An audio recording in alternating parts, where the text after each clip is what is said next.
my 6-year marriage fell apart, I thought it was my fault.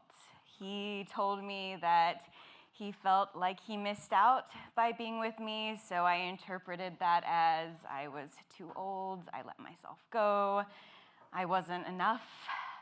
I knew that when I asked for the divorce, my life was about to change. What I didn't know was that 2 weeks later, our city would be under lockdown because of a new virus. Between the divorce and a pandemic, all of my worst fears, insecurities, perceived weaknesses came to the surface.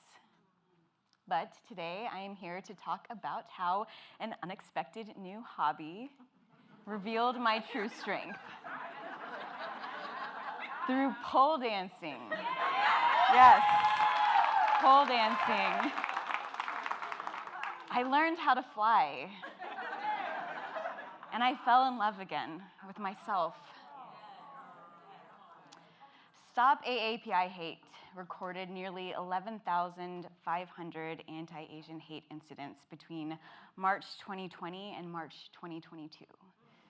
In March 2021, a white man in Atlanta, having a bad day, shot and killed 6 Asian women in a Korean spas because he saw them as a temptation.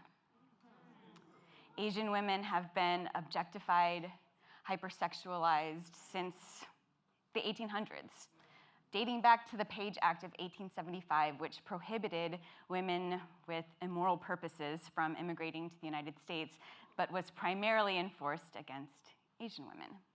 Men and boys, since I was in middle school, used to ask me if I would love them long time.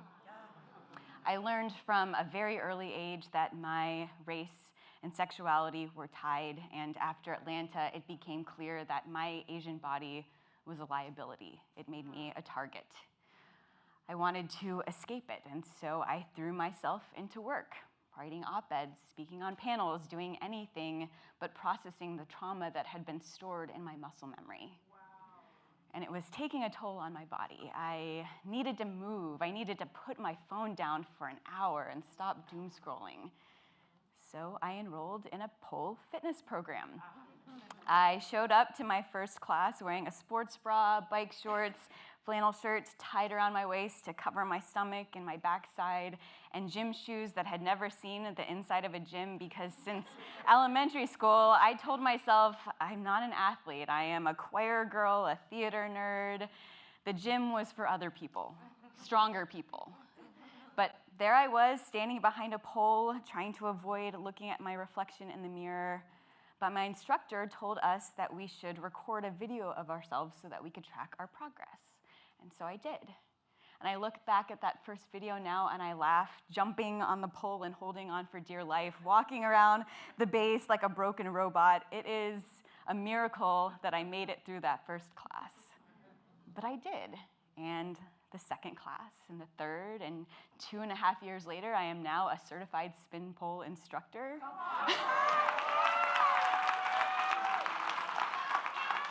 And one of my very favorite pole tricks is called the butterfly. And it is an inverted move, so it means that you have to lift your body weight and pull yourself upside down, something that I thought was an impossibility until I did it. I don't know when my transformation happened. Audre Lorde once said that you become strong by doing the things you need to be strong for. Yeah. And so maybe that's how it works. You just keep showing up and doing hard things. Yeah. Learning how to pole dance taught me what resilience looks like in practice.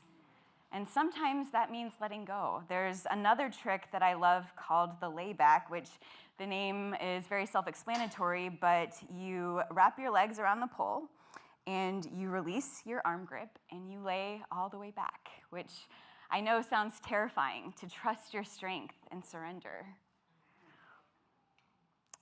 But I'll tell you this, the fear of falling is nothing compared to the thrill of flying. Oh, wow. Pole dancing expanded my view of what is possible. With each spin, a piece of my heart heals. Every climb is an apology to my body for years of shame. The joy that I feel when I'm floating in the air makes me unwilling to settle for anything less, even when I'm back on the ground. Because once you realize that you have those superpowers inside of you, it bleeds into every aspect of your life. Divorcee, pole dancer, Asian American woman, each of these identities carries the weight of other people's judgment. But embracing all of them reminds me that I am and always have been more than enough. I can defy society's expectations. Y'all, I can defy gravity.